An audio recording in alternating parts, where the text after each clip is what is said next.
Hi hello నమస్తే welcome to social post TV నేను మీ anchor పప్పు ఈ రోజు నేను ఒక స్పెషల్ గెస్ట్ ఉన్నాను ఆ గెస్ట్ ఎవరు కాదు హైకోర్టు అడ్వకేట్ సాయి కృష్ణ ఆజాద్ గారితో ఉన్నాను కొంచెం న్యాయపరమైన చట్టపరమైన సందేహాలను సార్ని అడిగి తెలుసుకోవడానికి ప్రయత్నిస్తాం నమస్తే సార్ నమస్తే అండి సార్ ఒకరి మీద ఒకవేళ ఏం లేకుండా ఎలిగేషన్ ఒక 498A అని సెక్షన్ మీద కేసు నమోదు చేస్తే అది ఫేక్ అని ఎలా నిరూపించుకోవాలి ఈ 498A అనేది ఏంటంటే భార్య భర్త పైన పెట్టే కేసుల్ని 498A అంటారు. అంటే భార్యని గనక భర్త హింసిస్తే అంటే హింస అంటే శారీరకంగా మానసికంగా లేదా తాగొచ్చి కొట్టడం డౌరీ అడగటం అది అలా హింసించడాన్ని అంటారు. అదనపు కట్నం కోసం డౌరీ ప్రొహిబిషన్ యాక్ట్ ఉంది, ఓకే, అది సెక్షన్ 3 and 4 అది ఓకే.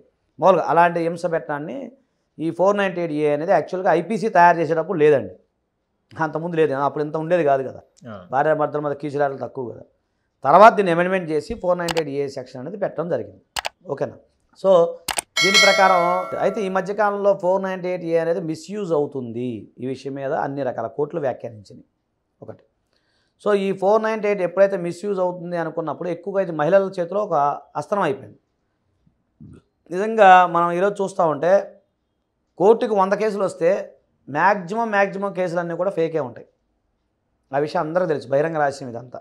ఓకే. సో కాకపోతే ఏంటంటే 498Aలో భార్య కనుక భర్త పైన కేసు పెట్టినప్పుడు జెన్యూన్ కేసుల గురించి మనం మాట్లాడకూడదు, మనం ఫేక్ కేసు గురించే మాట్లాడుతాం. పెట్టినప్పుడు మీరేం భయపడాల్సిన అవసరం లేదు. ఫస్ట్ ఆఫ్ ఆల్ జనరల్ దీని ప్రొసీజర్ ఏ విధంగా ఉంటుంది అంటే ముందు మీకు కౌన్సిలింగ్ ఇస్తారు, 3 కౌన్సిలింగ్ ఉంటుంది సుప్రీంకోర్టు గైడ్లైన్స్ ప్రకారం.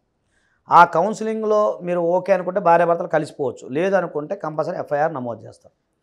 ఎఫ్ఐఆర్ అయిన తర్వాత నెక్స్ట్ మీకు ఛార్జ్షీట్ ఫైల్ చేస్తారు. ఆ లోపల మనం చెప్పే కదా 482 కింద మీరు ఎవరైనా పెద్ద తల్లిదండ్రులు ఉంటారు, ఏజ్ అయిన 60-70 ఇయర్స్ ఉన్న వాళ్ళు అనుకోండి, అప్పుడు దానికి క్వాష్కి వెళ్ళిపోవచ్చు. వెళ్ళిపోతే ఏం చేస్తారంటే మీరు కోర్టుకి అటెండ్ కాకుండా మనకి ఒకటి ఆర్డర్ రావడం జరుగుతుంది హైకోర్టులో, మేము చాలా కేసులు చేస్తాం దాని మీద, అది ఓకే.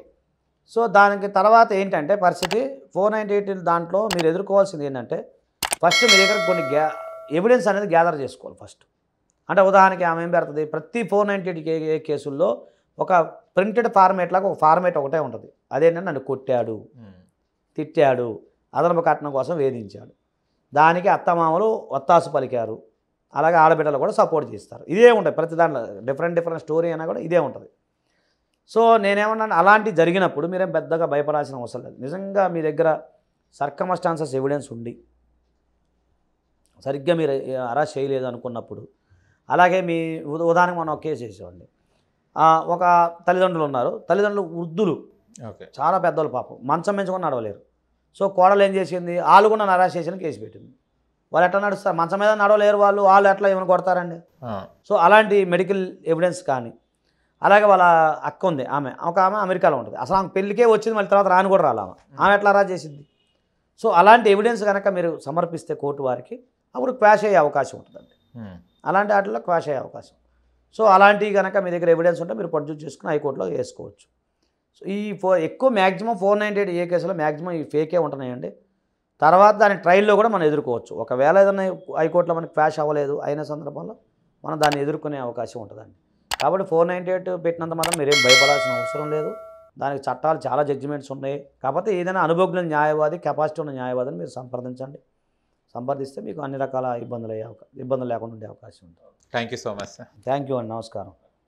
చూశారు కదా ఫ్రెండ్స్, మీకు కనుక ఈ వీడియో నచ్చిన లైక్ చేయండి, షేర్ చేయండి, కామెంట్ చేయండి, సబ్స్క్రైబ్ చేయండి ఛానల్, అక్కడ గంట సింబల్ టంగున కొట్టండి. నేను మీ యాంకర్ పప్పు, బాయ్ బాయ్.